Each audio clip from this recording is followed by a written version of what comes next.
Welcome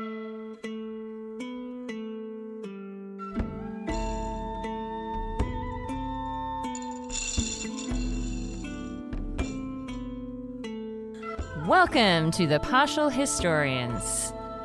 We explore all the details of ancient Rome. Everything from political scandals, the love affairs, the battles waged, and when citizens turn against each other. I'm Dr. Rad. And I'm Dr. G. We consider Rome as the Romans saw it, by reading different authors from the ancient past and comparing their stories.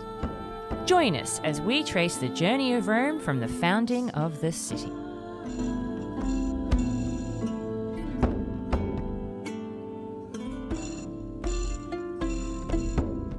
Hello and welcome to this very special episode of The Partial Historians. I am Dr. G. And I am Dr. Rad. And we are really, really excited to welcome back Neil for what is part 2 of our extravaganza exploration of Regal Rome in terms of its layout and what's going on with like the landscape and things like this. So, as you know, Neil is the founder of the popular Ancient Blogger website and is also the host of the Ancient History Hound podcast. So, welcome back, Neil. Hello, thank you very much for having me back on again. You just don't learn, is what I'm getting out of all this. You know. It is very few rare guests who get to come back for a second time. That's Consider true, yourself that's in true. excellent company. It's a bit like when a teacher says, when you meet up with a teacher later on in your life and they say, I remember you from school. And that's rarely a good thing. Often that is the presage of some nasty stories where you're like, oh, wow, I was that kid. Oh, I thought I was quiet. No. But thank you very much for having me back on. Apologies to everyone listening. I visited London recently to go to the British Museum to see an exhibition there, which I had great fun at. And of course, I've picked up the lurgy or a cold or something. So if I'm sounding a bit sinusy, that is, I'm fighting against it with rapid amounts of various Lemsipy type things. So I'll try and be as cogent and as clear as I can be, but stick with me if you can. I think you sound very smooth. I was going to say, as Australians, we tend to, we really quite enjoy the English accent. It does has a bit of a historical resonance for us, so you really can't do any wrong. Well, I actually got some feedback I get some occasional feedback on like my YouTube channel, and I had someone give me feedback the other day, couldn't last 1 minute with his voice.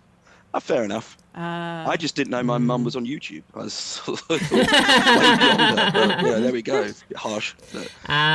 Look, you can't please them all. We're constantly told off for laughing and cackling and being immature. So how dare you do history and have fun at the same time? I know. I take umbrage. This is very serious stuff. Yeah. I get off very lightly. I've got to be honest with you. I don't have much in the way of criticism. I have nice comments, which is always nice, but I appreciate that people sometimes get some real unfair stuff come their way. Just remember, if you're listening to this, most people who do your podcast do it because they're a hobby. They do it because they love the subject, and all they're trying to do is share that subject with you. They're just trying to get ideas across, topics across, and helping you think about a particular area. No one's charging you necessarily anything, and so sometimes just bear that in mind, because I always think of it like shops. If I'm walking along a parade of shops, and I don't need to go into a particular shop to buy an item, I don't go into that shop and tell them they're wrong for stocking that item. I just go past the shop. And I think with podcasts sometimes we have I think it's because culturally we're not yet fine-tuned. We haven't worked out how to critique podcasts correctly. So you can go into these, as I said, the shops and think about it. Again, I go past things all the time. I'm not interested in buying. I do not go into that shop and go, you know what? That those size 9 high heels you've got in the window, useless. I'd never wear those. I'm not buying. I'm not interested. Not only that, I don't even like them. I think you're wrong for having them in the shop window. People would be just looking at you going, you okay? Do you need some help? but that's the way sometimes people. And they'd also be saying, Neil, come on, we know you want those shoes. Yeah. Oh, and well, they probably look at me and go, with those calves, probably not. Yeah, exactly. Yeah. Anyway. Maybe wax first. But yeah. here's a bag. Yeah, but no, you know what? You're very right. I don't think everybody does understand podcasting, particularly for independents like ourselves. I've certainly talked to some very intelligent friends of mine who've never really put it together that we don't necessarily get paid per se. Like, we're very lucky to have Patreon supporters, as I think you probably are as well. But it's still not like a paid job, and it's certainly not enough that we can quit our full-time paying jobs to go and do the podcasting. It's certainly one of the biggest misnomers. Most people do podcasting. In fact, they're sort of 99.9% of doing it. It's a hobby. They're not making money out of it, and they're just trying to create something that people like. So when you're listening to it, if you can give back criticism, and I'm always up for constructive criticism, I'm fine with that. And people have come back and said, actually, I've had some in the past. That might work better, or I enjoyed this, but you know what? That wasn't so good. Great. It's just that kind of mindlessness sometimes of the comment. It's like, what are you trying to do? What's the achievement value for you by submitting me that? Anyway, I apologize, but if you are listening and you are listening to podcasts currently, sometimes it's just nice to tell people that you really enjoy their stuff, and if you've got constructive criticism, give it, but just make it constructive, because we just want to live our lives and go on with it, because it's pretty tough sometimes. So anyway, there we go. How dare you refuse to change your voice for a listener, Neil? No, fair enough. Actually, on another one, another one, I did have someone call out that I was a bit heavy to be a hoplite, because I was showcasing a shield. Ouch! To be fair enough, it was just like I didn't have any call with that. I'm like, yeah, you know what? I'm a bit overweight and I'm a bit overage as well, because I am not a lithe 19-year-old leaping around the battlefield. But yeah, but also we just have so much more access to food. Yeah, exactly. Like the modern world feeds us very well indeed, and it's like your chances of looking like a hoplite from the ancient world, slim to none. I mean, they're eating a very different diet. Well, actually, that's one of the things that often comes up. There was a point that came up recently about Roman soldiers, and this is the whole thing about this height requirement for Roman soldiers, and it gets bandied around a lot, and it works out roughly 5'7", and this comes from a source which is late 4th century AD. It's Vegetius, who writes this treatise on the Roman army. He says, well, you need to be this height, and people take from that was an absolute given out across all of the entirety of the Roman army. And in fairness, I did see it when I went up to the Legion exhibition at the British Museum, which was great. And I even had a photo taken of me next to the thing, not making the height requirement. But people, you're out. Yeah, I'm sorry. I was out. And what people don't realize is that I've had it. Sometimes people said, well, everyone was just shorter back then, and it wasn't people were shorter. I mean, yes, they probably were. It was just they didn't have the ability to fulfill their, they weren't exposed to the kind of diet that we are, well, many people are, not everyone, many people are in the Western world, as it were now, or just across the planet, where you can eat, you're not starving, you're not nutritiously deficient in any way. So you could have plenty of people who may have been over 6 foot kicking around ancient Rome, as it were, but they never had the diet when they were children to be able to reach that. Genetics can set you up in terms of your physiology, as I understand it, but what you do to achieve that doesn't mean it'll always happen. So if you can get somebody who might be 6'2", but if you don't feed them right, they might, their growth is going to be incapacitated in some way. You put blockers on that. But anyway, yeah. So there we go. We've brought it back to ancient Rome. So I'm happy. Indeed, I'm always happy to talk about the vertically challenged army of ancient Rome. Yeah. All right, so let's go back to the geography of early Rome, if we may. And I'm going to kick it off with something that is quite near and dear to my heart, because I am going to openly admit, Dr. G, that I wrote the chapters on the kings Tullius Hostilius and Servius Tullius in our book. Just in case people hadn't realized. Just in case somehow my unique style and never-ending popular culture references were lost on you. And so that brings me to ask you about a particular building, the Tullianum, which may be named after either of those kings that we were just talking about. We're not really sure which one. So Livy claims that this may have been constructed by Ancus Marcius, but I don't believe that, Dr. G, because you wrote about him, not me. I was going to say, that was my chapter. Yeah, exactly, yeah. Now, archaeologists have done their darndest, but the exact location of this structure is still a bit of a mystery. There has been a theory put forward that the Tullianum might be the ancient vault that was found under the church of Saint Giuseppe de Falegnami. However, even the dating of this space seems to only go back as far as the 2nd century BCE. So can you tell us, what is the Tullianum and what tales from Regal Rome are connected to it? Well, I don't want to incite chapter wars, but obviously if anyone's read the book, they can get back to both of the authors and tell them who wrote the better chapters. I'm just, I'll leave it there.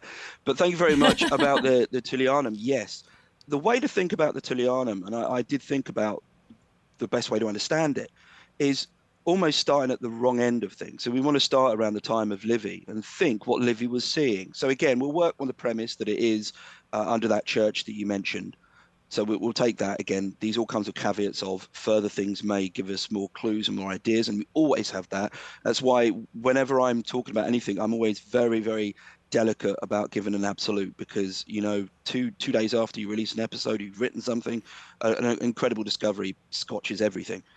Now, when Livy was looking around, he would have noticed there was a structure, and the structure, by his point, was quite famous. This was, and it's known in the modern time as the Mamertine prison, though that was a much later reference to it. You had, and apologies for my pronunciation again, but you had two structures, the one above ground, which was the Carcer or Carcer, and then you had one below it. And it's the underground structure that's the one that interests us. Sometimes this is referred to as part of the Carcer or Carcer, but we also know it as, or refer to it as, the Tullianum. Now, for Livy, it made perfect sense. He had this structure above ground, so that must have come first, and the structure below ground presumably was later. So he retrospectively seems to apply the structure, the above ground structure, to Ancus, and then he sort of suggests that the second one was built later by Tullius. And it makes sense, because after all, look, it's called the Tullianum, so it must be linked, because again, naming conventions in ancient Rome, very often things are named after a person, or they're given that backstory, that's something that can be easily attached to them. And he is writing a story. Let's never forget that with Livy. He's trying to make his reader interested in things that have happened in the past.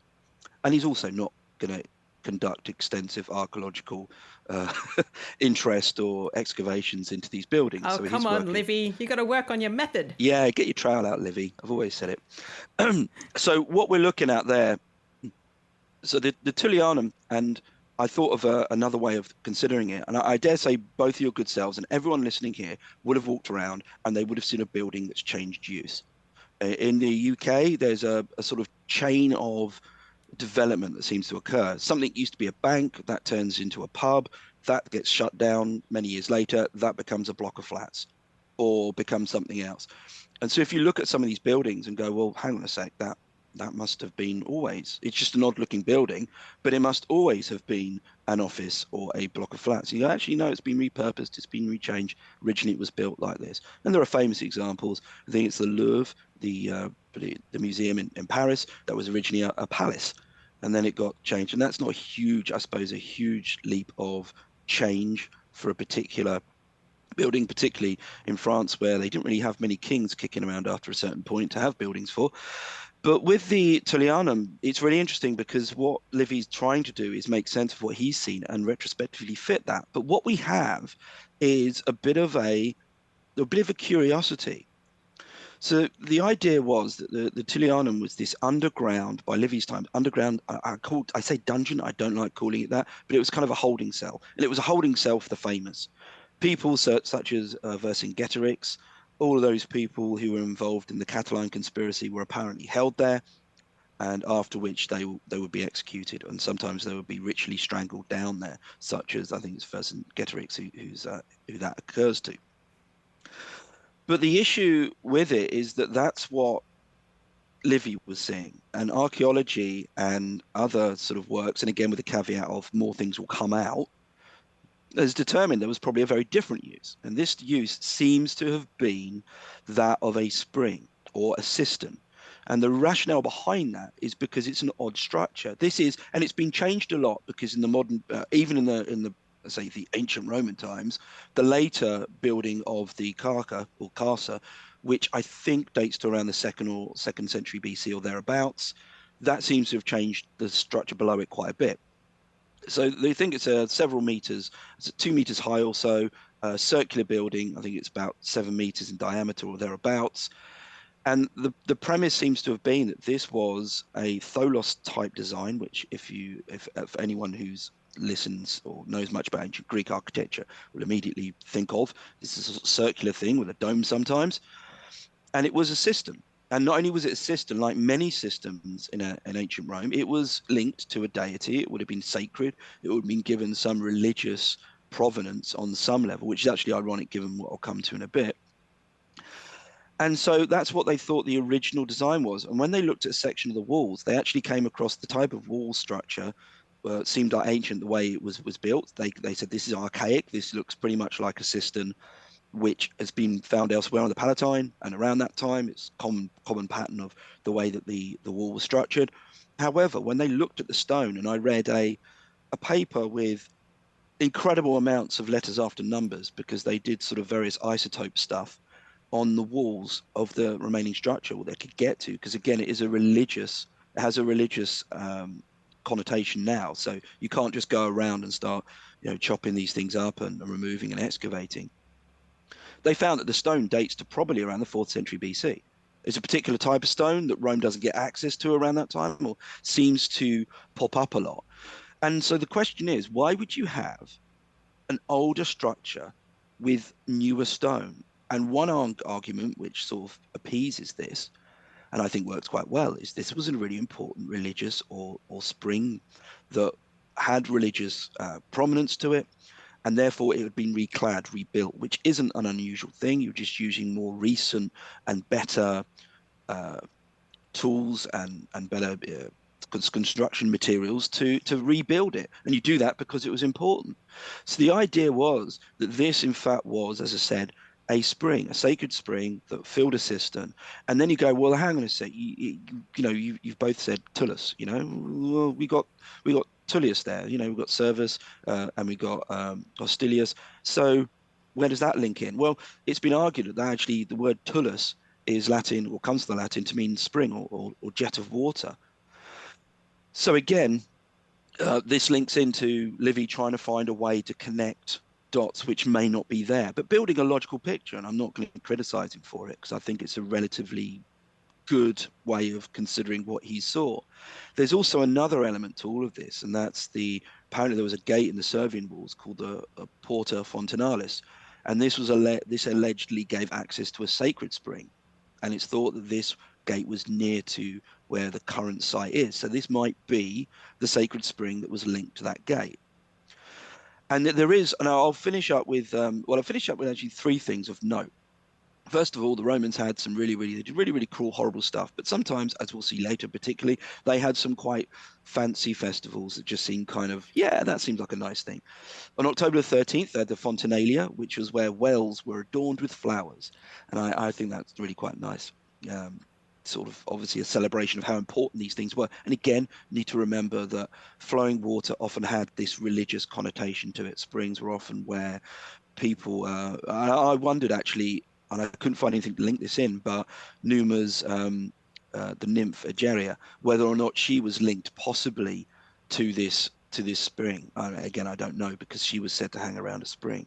But I am now going to give you, a bit of controversy, and I can kind of see that the finger of Damocles is sort of hovering above the edit button on this one, because I'm going to say one thing, lemons.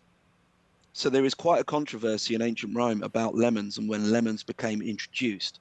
Now, I know full well that there are some lovely frescoes from Pompeii, and they seem to depict lemons. Or do they? Some people have argued that they depict the citron fruit. I see Dr. Rad looking around, they're going, hang on a sec, I thought that was definitely a lemon. It's quite a controversial thing, believe it or not, because, and again, things that you end up reading that you don't necessarily, you end up going down rabbit holes.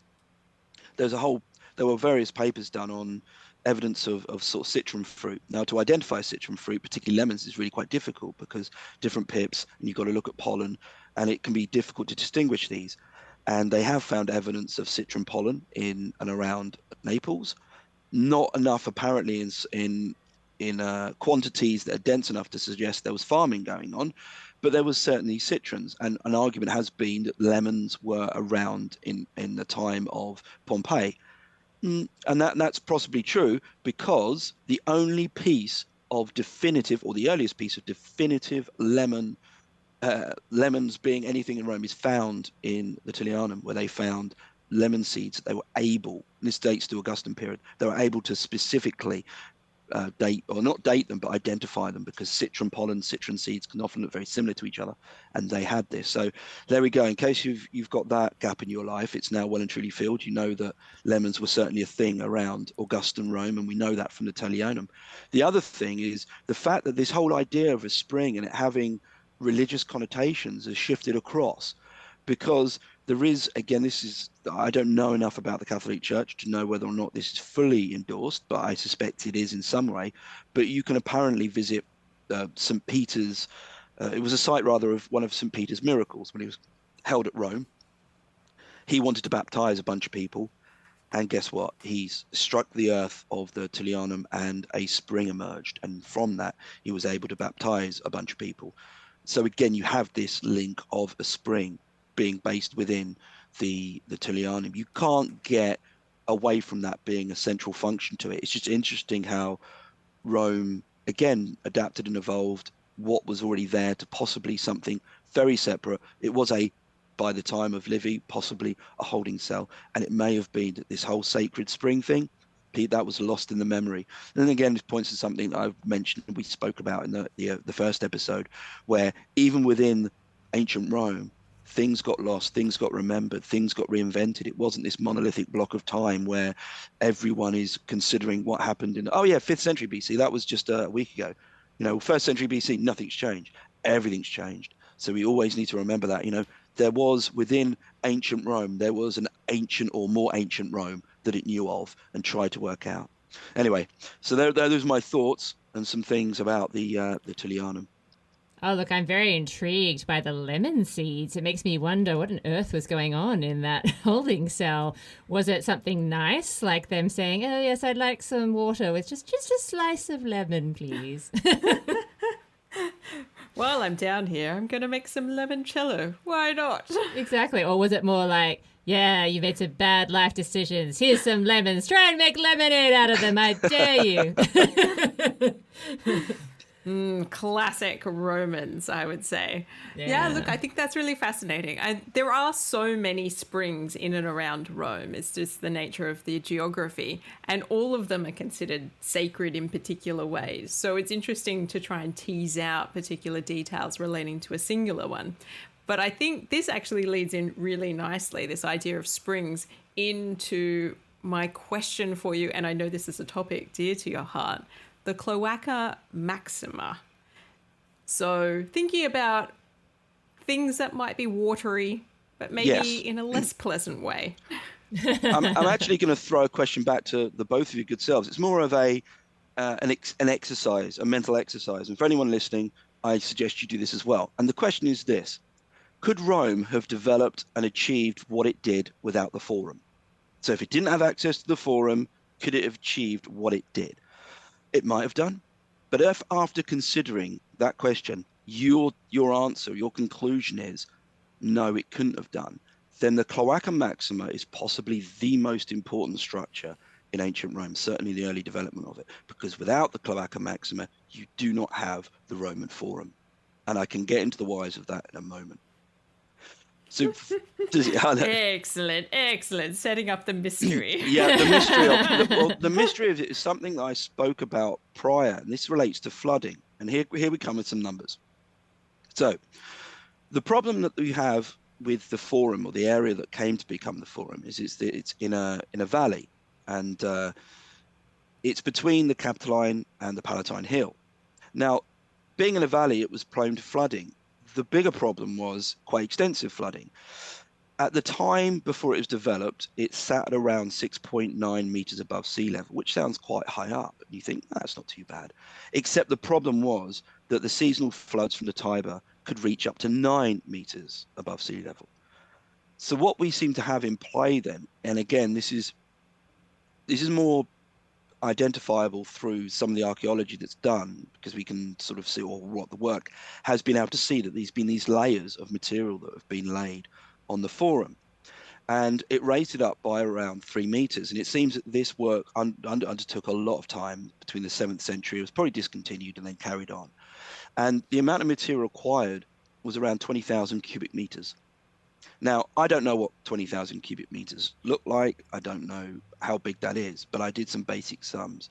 And if you've got a wheelbarrow in your garden, like an average wheelbarrow, it would take 235,000 trips with that wheelbarrow to move that amount of material. Dear Lord. Yeah, that's a lot of movement. Now, of course, the problem with raising this is that you had the issue of drainage, because in this area it suggested that there was a narrow stream, but also you had the floods. Now, you can go about raising the level of that area, but the problem is, the minute it floods, the minute you've got that stream running through the middle of the forum, it just erodes everything. All your good work completely gone. So what's been suggested that early on, the cloaca was simply a way of redirecting that drain, and as they raised the level of the forum, so it grew, so you build up the sides of it. So what you seem to have had was a double channel. So you had parallel channels of a parallel channel about 3 meters wide, or just over 3 meters, with a wall in the middle, and 3 meters high by the time it was finished. And this seems to have done the job in being able to redirect water away from the forum, so then you could pave it over.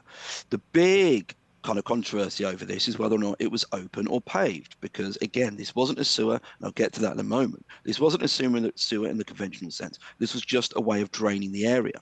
So it's been argued that the fact that it was uncovered at one point, with just some areas that were being covered, so you could move across it.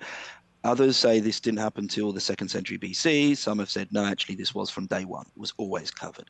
And that was the standard, because we can see drainage channels elsewhere. In fact, there was an interesting drainage channel that seems to have occurred a bit later on in Cumae. And that's, funny enough, where the last Roman king ends up in exile.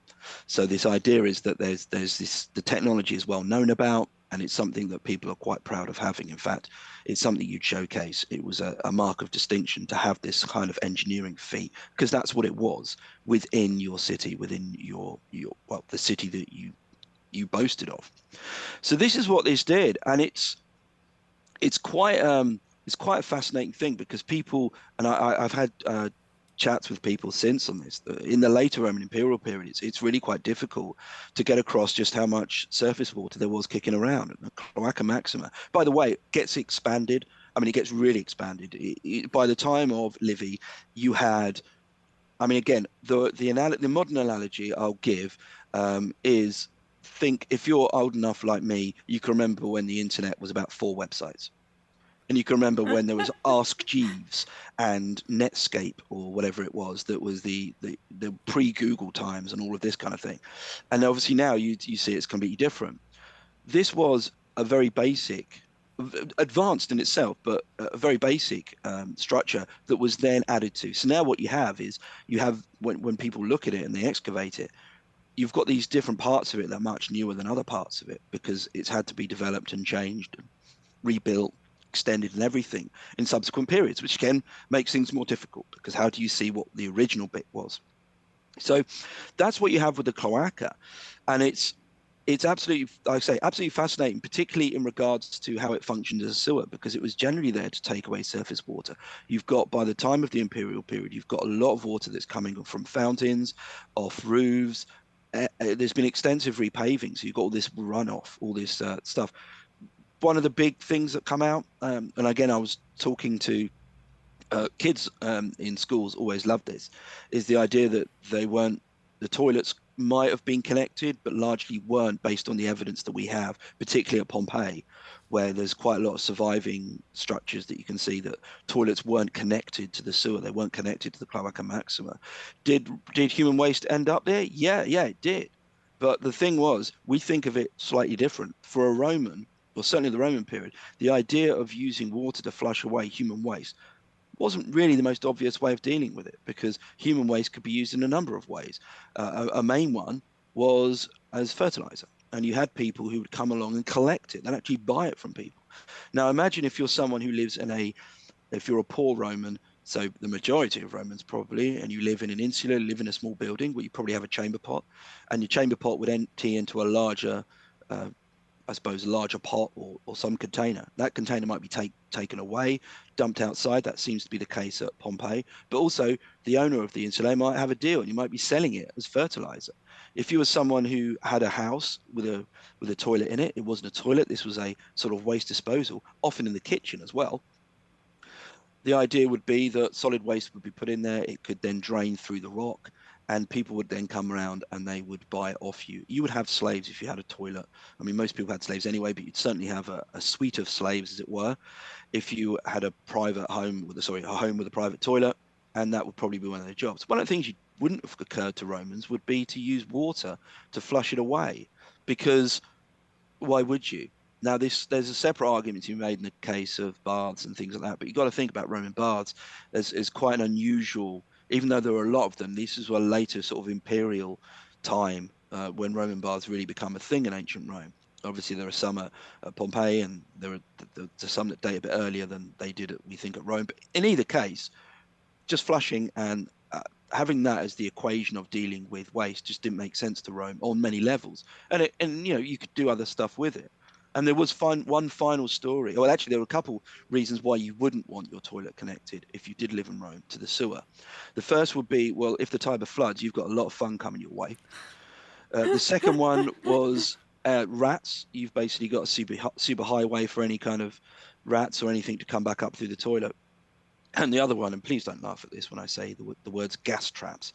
So you'd have a lot of methane building up. Yeah, you've both been put on mute, but you're laughing like children. I'm disgusted. I thought this was meant to be a distinguished academic discussion. Stop having fun. We'll get complaints.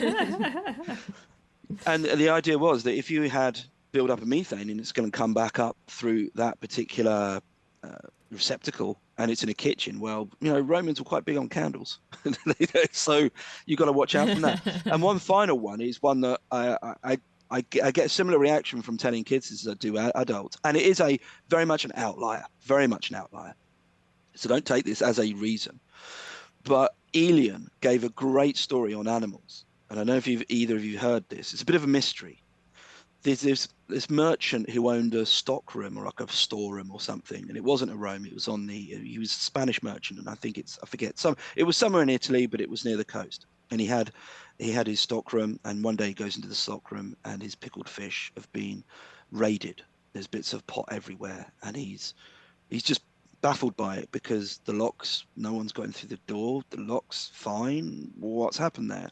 Well, he then takes one of his slaves and says, right, you're staying up tonight. I just wanted to see anyone comes in, scare them off. Here you go. So he did.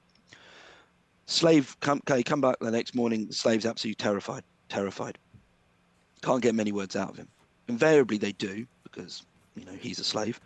And he talks about the fact that early in the morning he was looking over in the corner, and the toilet was connected to the sewer, and out of the sewer came this huge octopus, who then continued to help himself to all the pickled fish and everything else, and then went back in.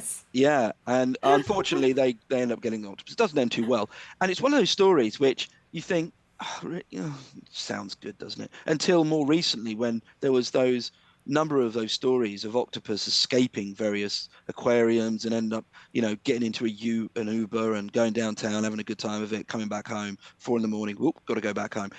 They were just incredible, and perhaps something that we don't quite realize. And telling the future as well. Yeah, yes, they could do all sorts of things, predicting elections. They can do pretty much everything. Yeah, if it was going to be anything, I'd believe it that it was an octopus. I would definitely be Definitely a fan of that. So with the Cloaca Maxima, what you've got there, to go back to it, is originally this would have been built as the forum was being developed, because again, you're raising the level of the forum, you've got to keep this drainage ditch intact and to do its job and to take away that surface water. You don't have the forum. Simply, you do not have a forum because you do not have the ability to reclaim that land, which is a huge thing. Because when you walk around Rome now, you don't quite realize how different it was. And I don't mean the obvious things, I mean just the topography. So I think the archaeological level for ancient Rome, as it were, is around 10 meters below the current level or thereabouts. And obviously it's going to differ in places. But it was far higher and far lower in certain areas than it is now. In fact, you'd be quite surprised if you could do. There is a model, I believe, in Rome, which I've seen a few times, and it's absolutely fascinating, where they've got archaic Rome, and it's just a place of these hills and just hills and valleys. You don't get the sense of that as much now, but it would have been back then. So drainage was really important, and as such, the Cloaca Maxima was really important. I definitely believe you. Rome does have a reputation for being a bit swampy at times. Well, that was one of the reasons Rome had real problems with the Campus Martius. You know, they had the issue around there. It was really swampy, and they did have a big problem with drainage in Rome, certainly in the early stages of it.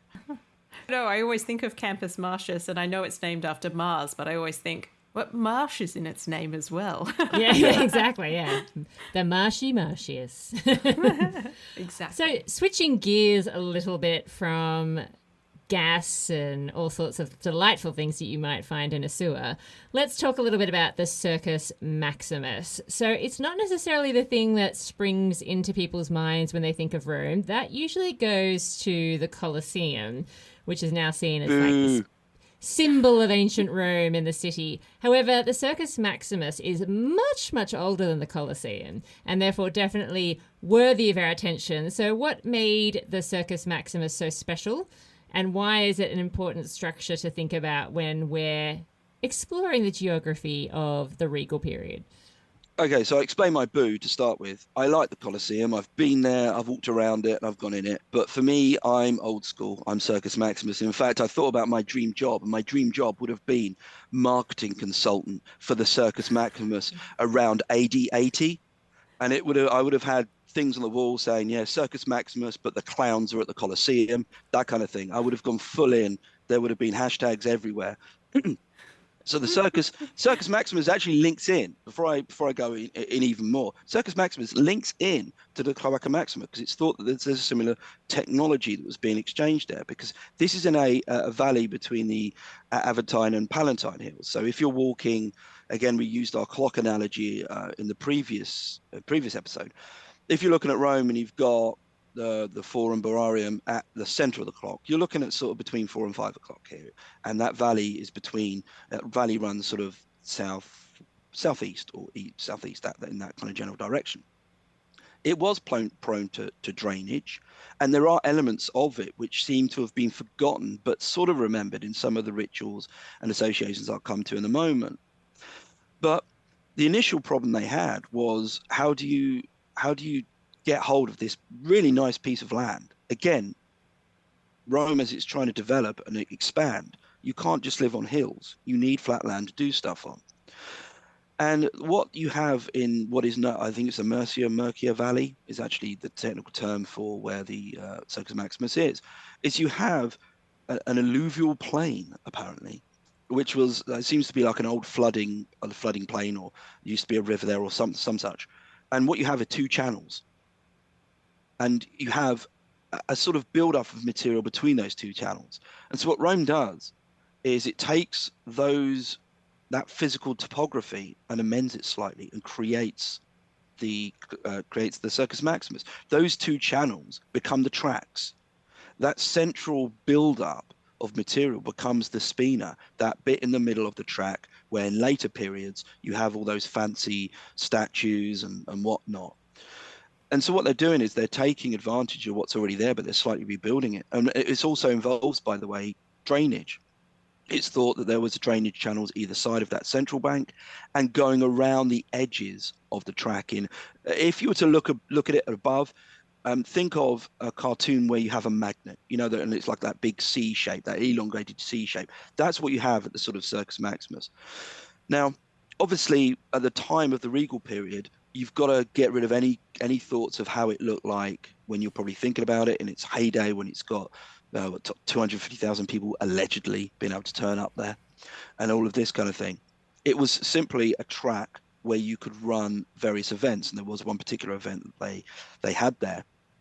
And what they did was they took the track and they started to understand that you can have let's say contests there, things which people like to watch. Now, what I found really interesting is initially you have this social standing, literal social standing, because early on you've got Livy and Dionysus both explaining that you have temporary seating allocated, but you've got only certain classes could do this. So you've got a space in Rome by which people can be seen and they can be marked out as distinguished. So it's really important early on, because people get to show how important they are because they can have temporary wooden seating. But if you're really poor, you don't get that. And there's in terms of dating it, we're looking at the Regal period. Certainly, the earliest piece of, let's say, physical evidence there is a stone seat, which dates to 494 BC, and apparently it was for Manius Valerius Maximus. So we have a definitive date there of something being, and of course you won't have a stone seat just overnight. That had to be as a result of further developments. The early games they had there were horse racing and boxing, both very important and very popular. You think of the funeral games of Patroclus, you think of the Olympics. These were events which were central to both of those things. And these were also apparently from Etruria. So again, this seems to be of an imported thing. And it was also apparently the location of the Sabine women, the instance involving the Sabine women. So I probably don't need to go over that. I'm sure that people will realize or understand that one of the things Romulus arranged was a sort of mass abduction, hijacking, and worse of women from the Sabine group at an event. And this event was said to have occurred at the Circus Maximus, or the site of the Circus Maximus. And apparently it was the Consualia, which was in itself a really nice festival. So to distance what happened at it, it was a really nice festival because the Romans, as I said, as an animal lover, one of the reasons I could never go to ancient Rome, and people, would you like to go back there? No, I couldn't. Most people, I think, wouldn't. They say, I'd love to go to the Colosseum and watch. No, you wouldn't. Because most people, and I say this with a big caveat of most people, haven't seen the sort of horrors that you'd see there. You've seen it in films, not seen it in real life. You'd be traumatized. I would be equally as traumatized by the way that animals were treated in certain instances. I know there's a recent thing that they found at Pompeii where you had mules that were basically just walking around in circles for their entire lives. So yeah, there was this element of horrible treatment of animals, which I'll move away from. But this was a really nice instance of animals being treated nicely, because the Romans recognized how nice horses and mules were, and they decorated them. They gave them garlands. They had a kind of little My Little Pony festival for them, and they had little races for them. And all that sort of thing. And this is actually what's interesting is later on the Olympic Games. I'll just bring the Olympic Games in here because that's the other big famous games. That becomes the Olympic Games incorporates equestrian events because they're primarily about wealth. Originally, the Olympic Games weren't Olympic Games; they were a single foot race for, I think it's a good few hundred years, or variations of foot races. The equestrian events start occurring a bit later on, and they're there purely because people realize that it's a really good place where they can showcase their wealth. So this is a good way of, again, showcasing your wealth and everything else. And they did have events for horses. We always think of the big chariot races, but they used to have like mule races and little cart and traps, I think, trap racing, that sort of similar events to that used to go on. They even had one where you went the last lap you ran. So you would go on your horse around, and this Olympic Games, and the last event you'd get off and you'd run with your horse.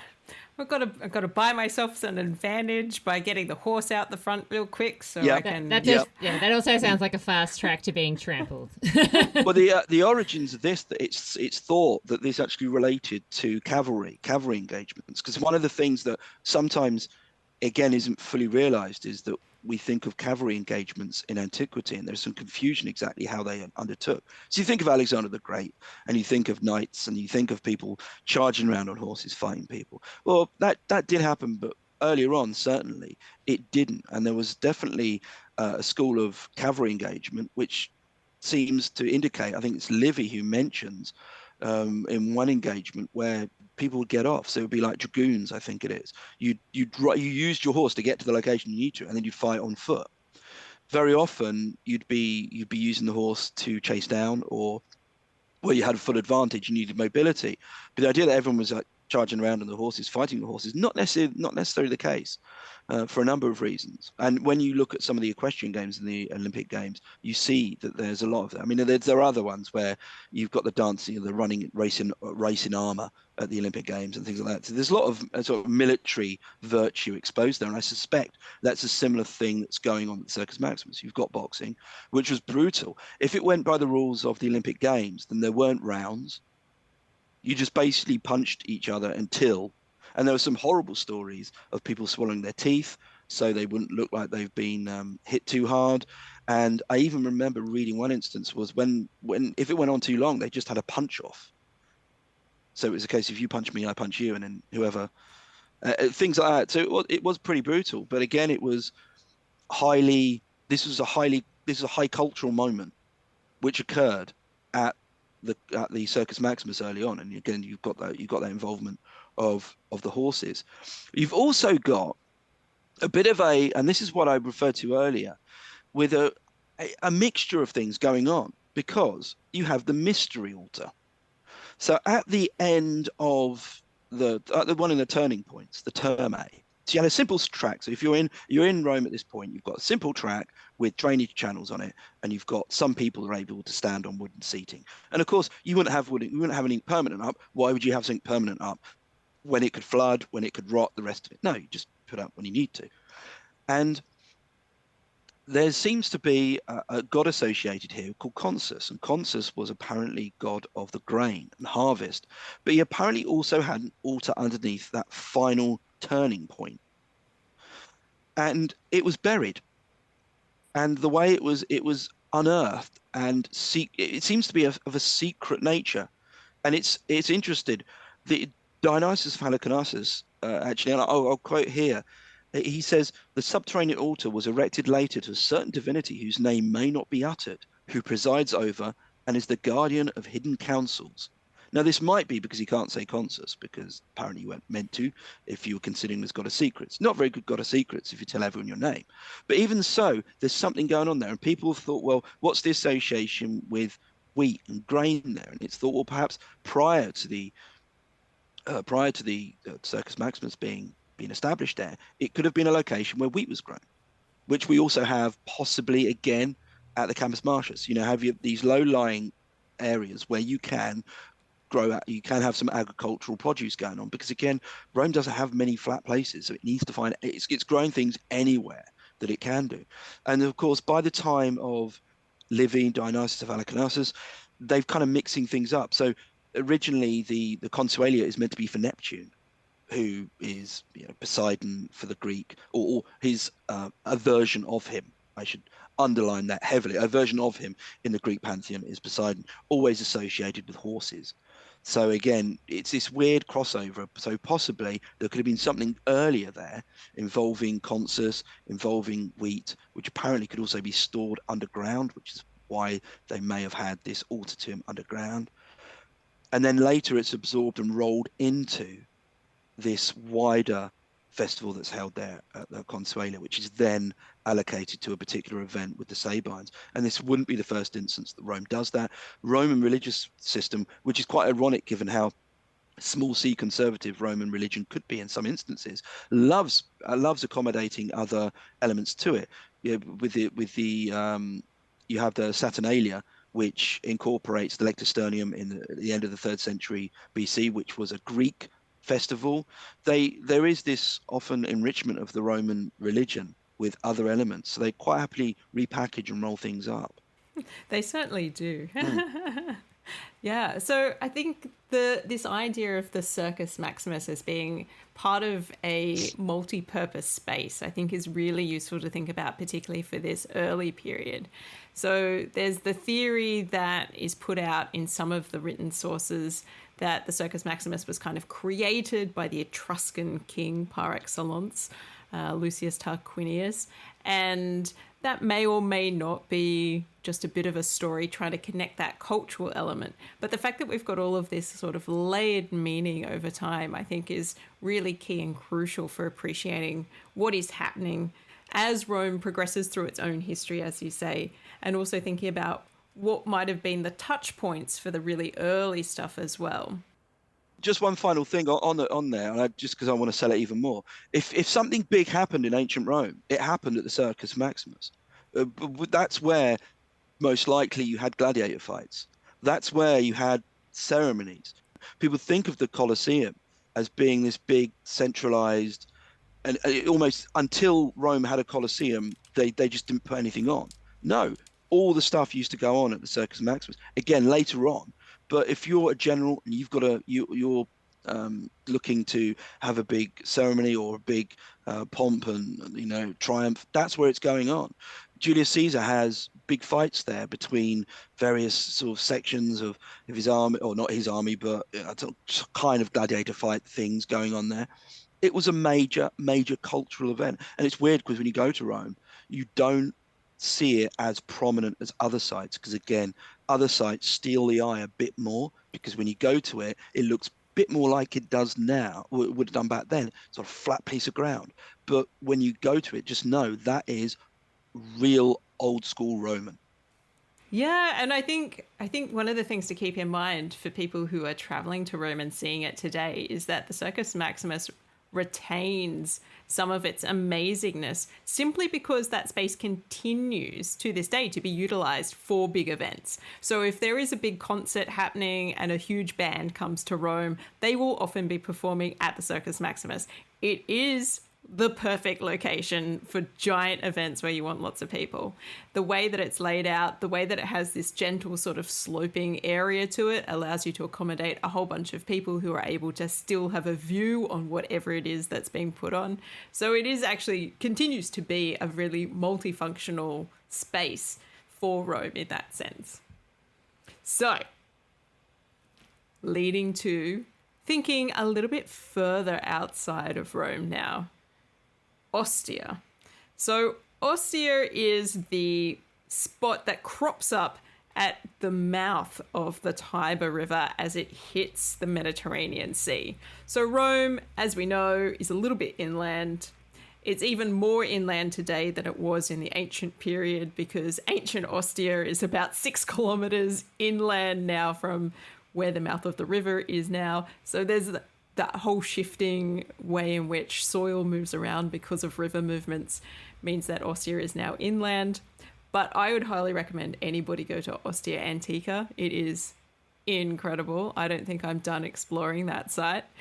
But it becomes pivotal to Roman power and pivotal to thinking about power in the region in this early regal period as well. So there are some traditional stories associated with Ostia crediting the founding of it to the fourth king, Ancus Marcius. And this sort of initial colony seems to be based around control, but also maybe the potential for harvesting salt as much as anything else. But Rome is not the preeminent power in the region when we're thinking about the regal period. So I'm interested in your thoughts on why Ostia is important and what sort of conflicts they may have faced trying to come to grips with controlling this region. Yeah, well, thanks. I think that you summed up, you've hit across a number of really important points when you're considering Ostia. So the first thing is that you mentioned is about, again, I keep saying topography, but it is quite inland. It says 4 or 6 kilometers or thereabouts inland from where it would have been. And when you're considering the ancient world, consider coastlines, consider how much they changed. If you've been to Pompeii, it was thought that Pompeii was by the coast. I went to Richborough in Kent last year, and Richborough was a beachhead for the Roman invasion or the Claudian invasion. It's a good couple kilometers inland. But if you look at how it was when Claudius, it was this little island. It's a little island off just on with a narrow connection to the mainland. And Ephesus, places like that, these are places which would have looked very different. And I spoke about how the Tiber moved as well. And again, the Tiber does move in this instance as well, which kind of confuses things and makes things more difficult to understand what really went on. So the points that you make about it being strategic are pretty much the rationale. If you wanted to boil down, why does Rome need Ostia? Well, it needs it for three main reasons. The first is that it has access to salt. There are a couple of salt lagoons there, which are really important. Very nice resource. It means that it can get access to wider trading networks, because if you've got a port that sits just inland. Now, you mentioned it, I think you described it really well, that this wasn't a port on the coast. This was a river port, but it was just in the mouth. In fact, Ostia, I believe, comes from mouth of. It's sort of association of that word, meaning that it was the mouth of the river. And it would have sat just as you came in the river, it would have sat on the south bank. It was a natural harbour that they developed into a port, which made perfect sense.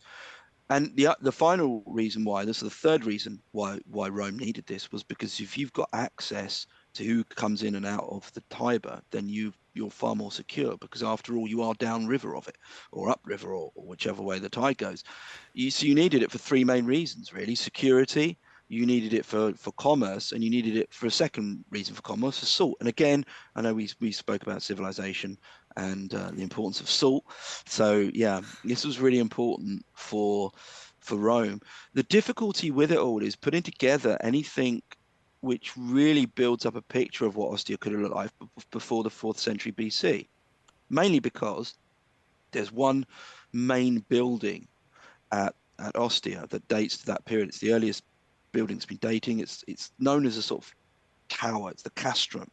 Though that said, there is debate about what it did, and the reason I say that is because the Tiber River changed its course between I think it's between the 8th and 6th centuries or thereabouts. It changed its course quite heavily. And so where we think of the castrum being located now to the river, back then it would have been about 600 meters away from the river. So the idea that it was this defensive tower protecting the river doesn't really seem to add up. So it's not confused, but it's unsure. Perhaps the classification of that building initially may not be what it was originally intended for. So there's a bit of debate over as to what that was. But the central to this is you have these salted lagoons. You have these lagoons which become enclosed by sort of natural processes. Now, these obviously you can get salt from. Salt's very important.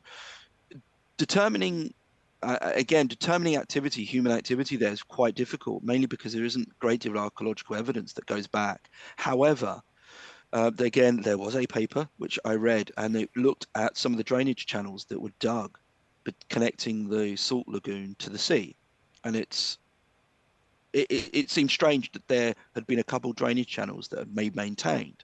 Well, no one maintains channels naturally. They have to be done by people. And the dating of this maintaining of these drainage channels to ensure that the canals connected the salt lagoon to the sea could date as far back as the 9th century BC up till the 6th century BC. So what I think we probably had, if we were forced to come up with a speculative suggestion about what's going on here, is that you probably had peoples who were using that lagoon for salt.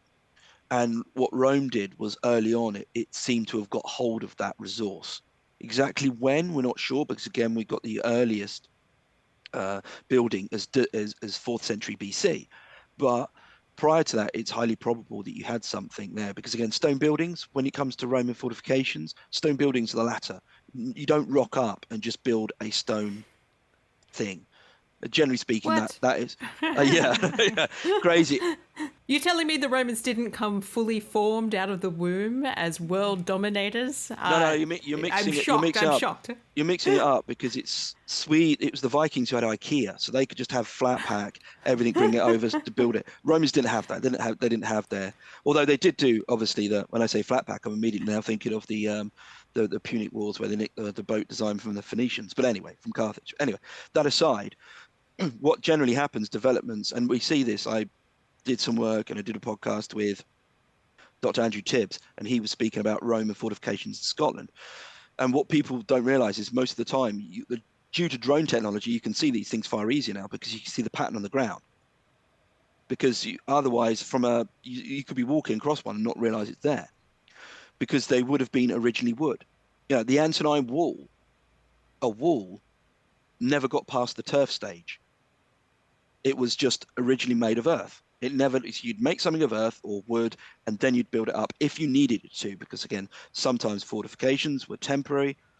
What seems to have happened with the Tiber is it's changed course. So again, you don't have access to perhaps the areas which would give us evidence. So again, it's not that we don't have the evidence there. There could be some fantastic archaeological evidence to determine which we could date activity around this area.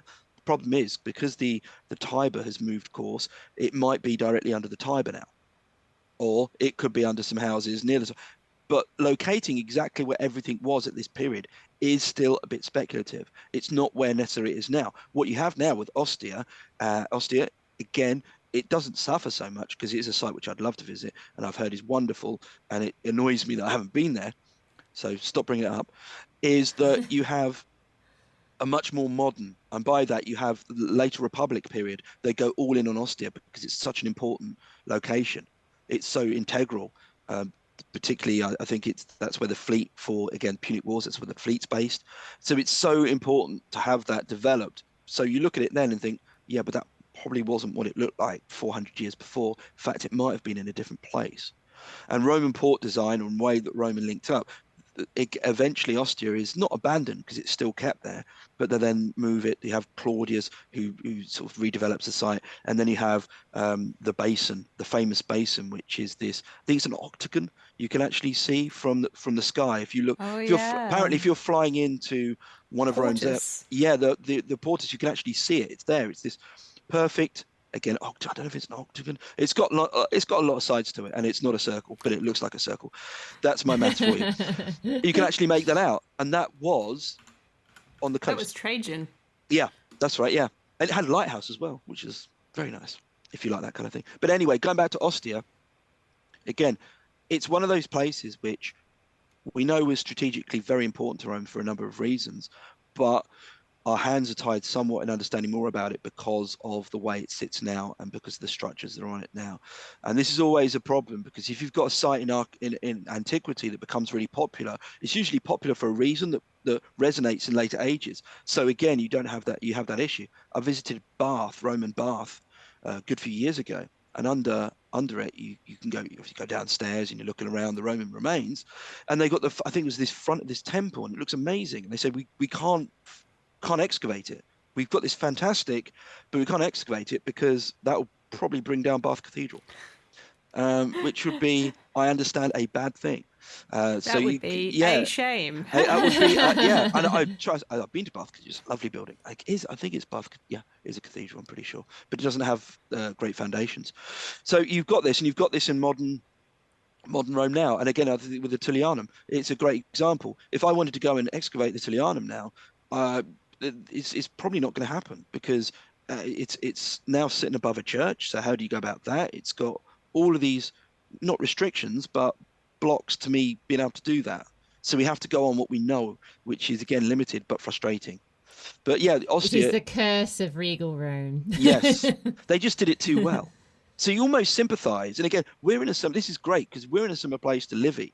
We're trying to work things out. It's just that we're a bit more responsible to our methods than Livy was.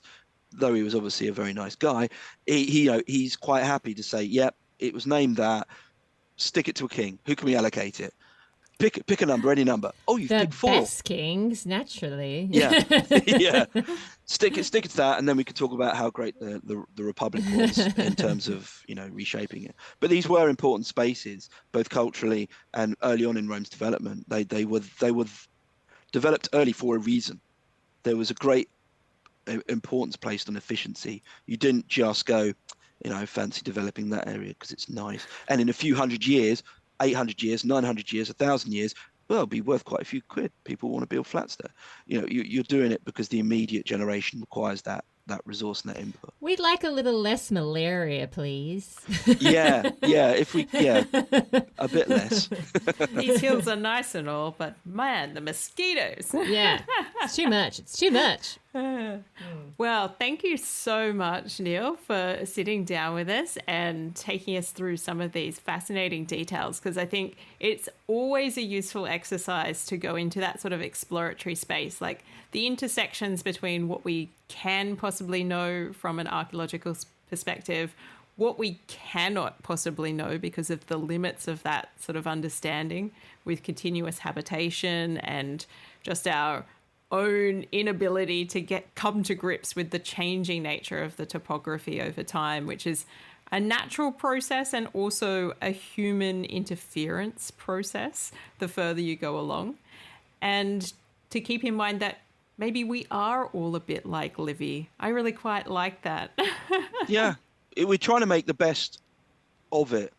It's a bit like when you have these they retrospectively find a detective in, the medieval period or whatnot, and you're like, okay, they're working to the same methods, it's just different technologies, and okay, they may not be doing the same way that we would do it. So I forget the name of, there was a brilliant show involved Cadfile. So there's Cadfile kicking around. I don't know if anyone's watched Cadfile. I loved Cadfile. He's not got CSI Miami. He can't do a zoom into someone's genetics on a Coke can or anything, but he's applying a simple metric that sort of works, and that's what Livy ultimately is doing, because there is a lot of pride here. But also, I think the other tricky thing we need to remember, and it is something which, again, you cover and touch upon in your book. Don't know which chapter though, and it's about. I'm still staring, and it's just about how we think of these spaces back in antiquity, and how we understand what we can possibly know about them. And as I said, that's something that I'm always, I wouldn't say tortured by, but you live in hope that something's going to pop up that's going to give you a bit more of an understanding. These are people trying to make decisions. And just going back to the point I made earlier, with Livy, I think there's a tension there, because how can you have all these great, fantastic things that were built by kings who were the worst? I mean, one of them was okay, but they were the worst. Hey, whoa. Only one of them was really terrible. That could have been the sort of bit for your book, Rex, the worst, just the worst. Yeah. Because it's an internal tension within the whole narrative of the Regal period. It's this that, so-and-so started it and they built it, but and Livy often takes the old pot shots at people going, oh yeah, but they were, it did for them, but they were uncouth. They didn't mind their manners and the rest of it. Uncouth, my goodness. Yeah. Shots fired, Livy. Absolutely, Livy. It's like, he is dead, right? He's dead. He's not coming for me. I'm going to get someone pop on my social feed now.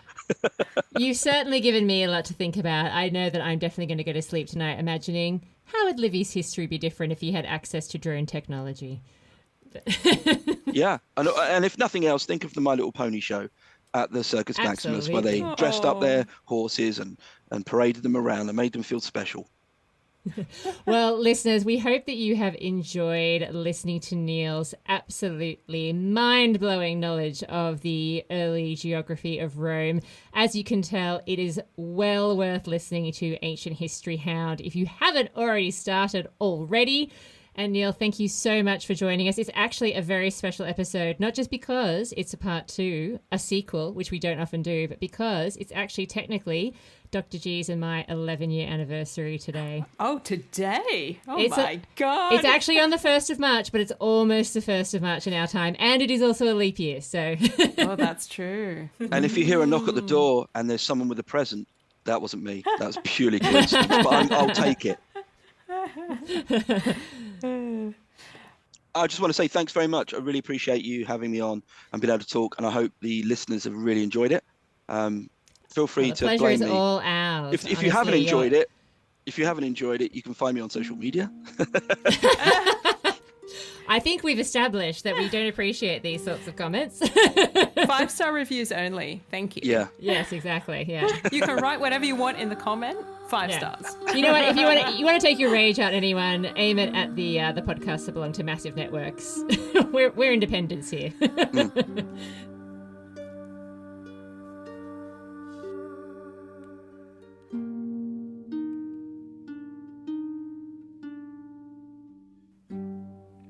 Thank you for listening to this episode of The Partial Historians. A huge thank you to our Patreon supporters for helping make this show spectacular. If you enjoyed the show, there's a few ways that you can show your support. You can write a review wherever you listen in to help spread the word. Reviews really make our day and help new people find our podcast.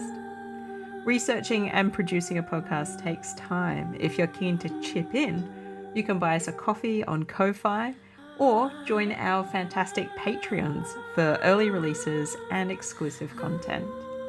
You can find our show notes, as well as links to our merch and where to buy our book, Rex, The 7 Kings of Rome, at partialhistorians.com. Until next time, we are yours in ancient Rome.